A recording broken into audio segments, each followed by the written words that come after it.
एक समय की बात है। बदरपुरम गांव में एक किसान और उसकी वाइफ रहती थी। वे दोनों बहुत गरीब थे। वो दोनों मेहनत मजदूरी करके अपना पेट भरते थे।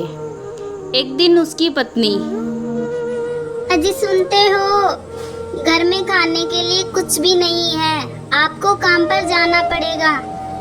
अरे भगवान, कैसे जाऊँ काम पर? किसी ने आज काम के लिए हमसे पूछा ही नहीं। और कहाँ जाऊँ? मुझे तो यहाँ कहीं रास्ता भी नजर नहीं आ रहा है। अब हमारा क्या होगा? ऐसे तो हम दोनों भूखे मर जाएंगे। नहीं जी, आप फिक्र मत कीजिए, कुछ ना कुछ हल जरूर निकल आएगा।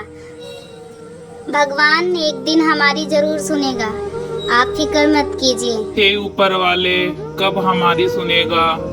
अब तो करिश्मा दिखा। दोनों सो जाते हैं।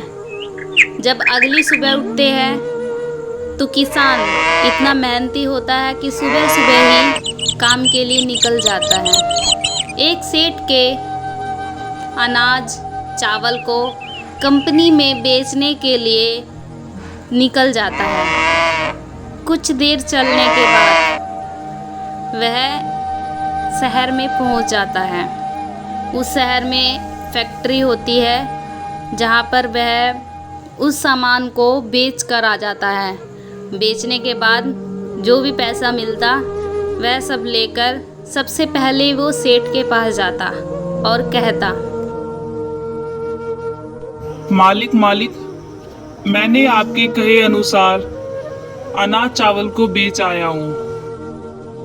ये सब चीजें जितने के भी बिके हैं, मैं आपको सारा हिसाब देता हूँ। गरीब किसान सेठ को सारा हिसाब समझाता है और जितने पैसे मिले थे वो सारे वापस सेठ को दे देता है। सेठ बहुत खुश हो जाता है इसकी ईमानदारी को देखकर। तो सेठ मन ही मन सोचता रहता है कि इसकी ईमानदारी का क्या करे। इतने में ही सेठ कहता है, मुझे बड़ी खुशी हो रही है तुम्हारी ईमानदारी को देखकर। मैं तुम्हें पूरे महीने का पैसा देता हूँ और जाओ, खुश रहो। पैसे लेकर किसान अपने घर आ जाता है। सुनो जी, घर में खाने के लिए ज्यादा कुछ नहीं है, अब मैं क्या करूं? खाना भी 2 वक्त का टाइम से नहीं खा पा रहे हम दोनों। हे भगवान, हमारी कैसी किस्मत लिखकर भेजी है आपने। इससे अच्छा तो उठा ले हमें, रोज रोज भूखा नहीं सोया जाता। क्या करूं मैं, कुछ समझ में नहीं आता। हर जगह देखती हूँ, मुझे भी कोई काम नहीं मिल रहा है। कैसे आपका हाथ बटाऊं काम में? अरे अरे भगवान, अब कोसना बंद करो अपने आप को। अब से हमारे गरीबी के दिन गए। हम भी चैन से 2 वक्त की रोटी खा पाएंगे अब रोज। सेठ ने मेरी ईमानदारी देकर 1 महीने के पैसे मुझे ऐसे ही दे दिए हैं। भला हो उस सेठ का कि उसने हमारी गरीबी को कुछ दिन तक दूर करा। अगले दिन फिर से किसान को सेठ के काम के लिए बाहर जाना होता है। वो रास्ते से जा ही रहा होता है, उसे वहाँ पर एक चोर मिल जाता है। किसान डरकर नीचे उतर जाता है। जो पैसे और धन ले रहे हो मुझे दे दो, वरना मैं तुम्हें मार डालूंगा यहीं पे। सारा धन मुझे दो। अरे भाई, ये सब काम गलत होता है। ईमानदारी का थोड़ा भी मिले वो ही पेट भरने लायक होता है। तुम अपने घर पर पूछना कि गलत काम में कौन कौन तुम्हारे साथ है। अगर तुम्हें हाँ का जवाब मिला तो तुम ये काम जारी रखना, मैं कल फिर से आऊँगा। अगर तुम्हारे घर वालों ने तुम्हारा साथ देने से मना कर दिया तो तुम इस काम को छोड़ देना। ठीक है, मैं अपने घर जाता हूँ और तुम्हें पूछ के बताता हूँ। इतना कहकर किसान अपना सारा सामान छोड़कर घर पर आ जाता है।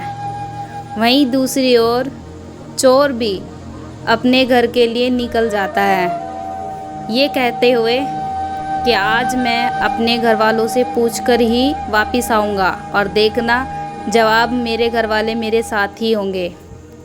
मेरी बात अब सारे ध्यान से सुनो। घर में जो पैसा आता है वो मैं चोरी का लाता हूँ, जिससे हमारे घर में पैसा आ रहा है और तुम सब खाना खा रहे हो, क्या ये इस चोरी के पैसे में आप इस पाप में मेरे भागीदार बनोगे? जल्दी जल्दी बताओ बताओ, मुझे जवाब दो, मैं बहुत परेशान हूँ। मुझे सच बताओ, अभी भी तुम्हारे पास टाइम है?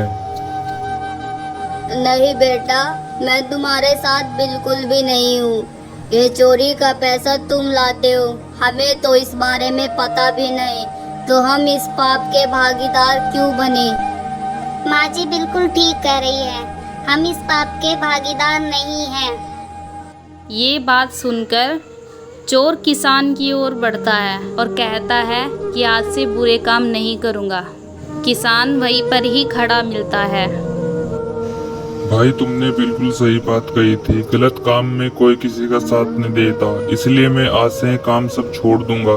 तुम्हारी बात मेरे पूरे दिमाग में अच्छे से बैठ गई है, इसलिए तुम्हारा बहुत धन्यवाद, मैं ये सब छोड़ रहा हूँ। इतना कहकर चोर वहाँ से चला जाता है और किसान भी सेठ के पास आकर कहता है, मालिक ये लीजिए पैसे, मैं आपका काम कर दिया हूँ और रास्ते में कोई समस्या भी नहीं आई है।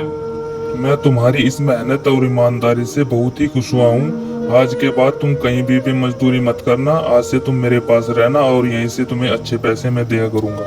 किसान आकर अपनी पत्नी को सारी बात बताता है और दोनों बहुत खुश होते हैं। दोस्तों कैसी लगी आपको ये कहानी, कमेंट में ज़रूर बताना।